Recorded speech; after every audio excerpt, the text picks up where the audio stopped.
So for Rolls-Royce,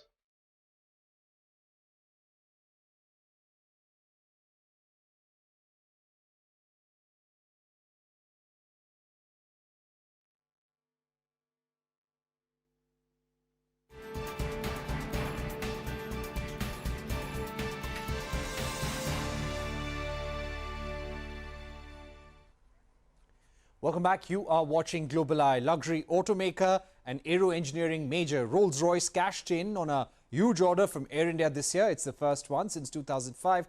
The 40 Airbus A350s will be powered by Rolls-Royce jet engines. Speaking to me earlier today, the company's Director of Engineering and Technology, Simon Burr, gave a timeline of when the deliveries for the order will begin. He also spoke about the company's sustainability plans and key priorities it has for the India market. Listen in. So for Rolls-Royce, we have a number of relationships in India. Actually, they go right back to the 1950s, where we first started building engines in India. Our priorities for this year are to get the A350 into service with Air India. It's a massive milestone for us, and continue to develop our long relationship in India with our suppliers and partners. And also on the defence side, where we support a number of aircraft with the Indian Armed Services.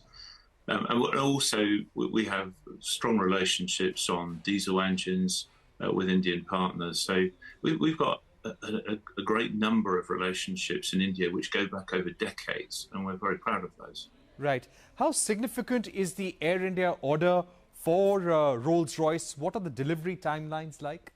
So the first aircraft should be delivered this year, and Air India can really look forward to a tremendous aircraft. The A350 is a wonderful aeroplane, and we supply the engine for that.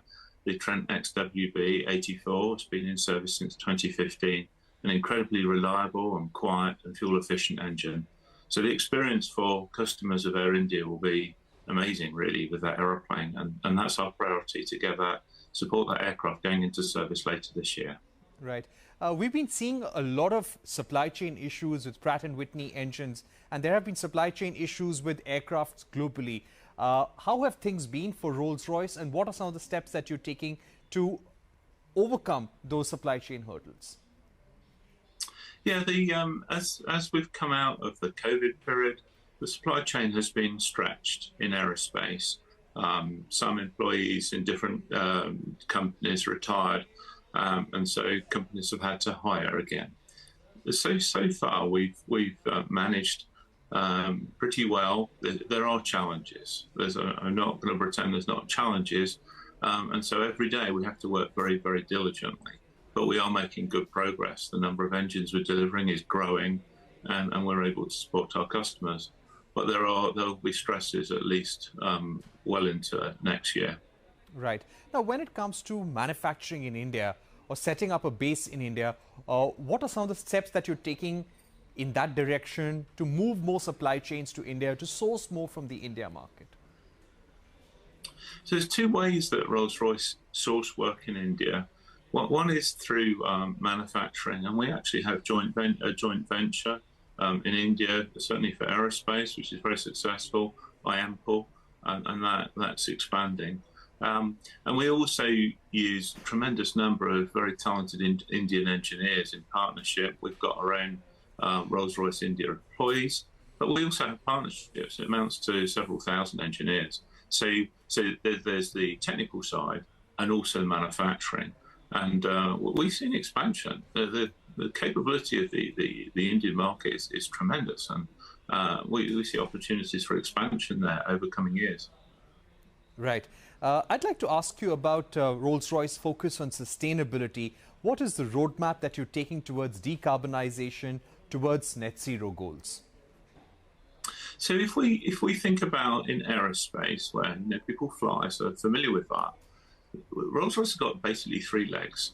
The first one is to make jet engines more efficient. And you've heard about our UltraFan, the world's most advanced efficient engine, which ran this year. The second one is sustainable fuel. So not using fossil fuels, but fuels from sustainable sources. And the third leg is alternative means of power and so on, electrical, hydrogen, and we've been investing in that as well.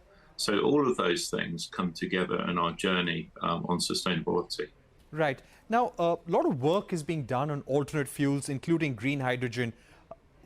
What are some of the investments? If we were to ask you about how Rolls-Royce is prioritizing its investments towards alternate fuels, sustainable fuels for the future, how would you prioritize or categorize your investments in order of importance? So the biggest single investment in the company is in making our engines our jet engines, more efficient and durable, because that helps burn less fuel. But we've made huge efforts over the last 3-4 years to show that our engines can run on sustainable fuel, 100%. So no fossils, 100% sustainable fuel. And in fact, excitingly, later this year, we will power an aircraft crossing the Atlantic. With Virgin Atlantic, we're crossing the Atlantic with an aircraft 100% powered by sustainable fuels.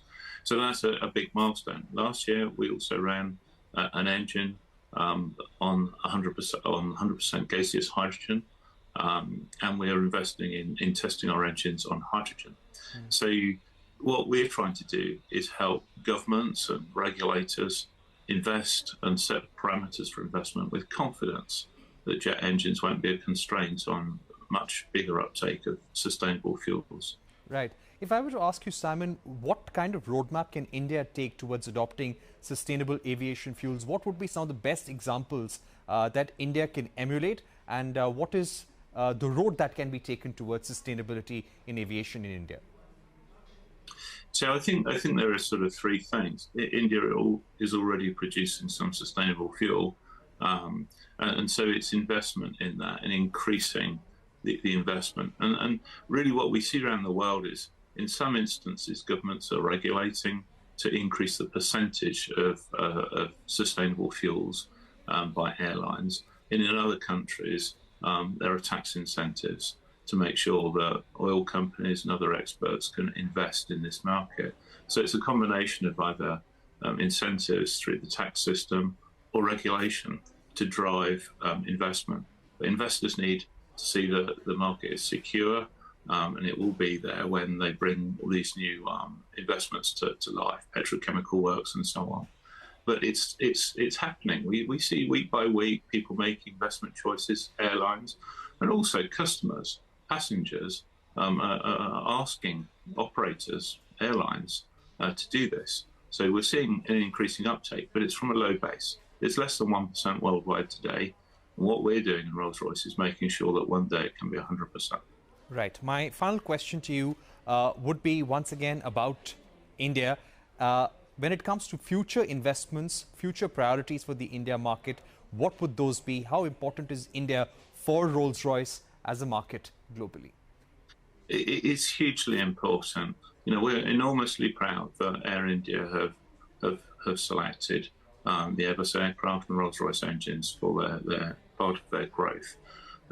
We've powered the Indian Armed Forces, provided engines for them for decades, and we've been building engines in India since, as I said, since the 1950s. So it's a huge market. It's a growing market, and it's a very, very important market, not just for aero engines, but for our diesel engines and so on. So you'll continue to see growth and tremendous interest in that market.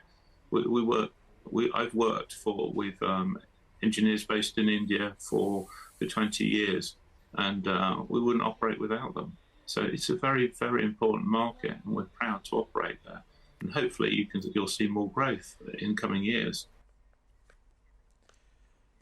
All right, that was Simon Burr, Director of Civil Engines at Rolls-Royce. With that, it's a wrap on this edition of Global Eye. Thank you for watching. Goodbye.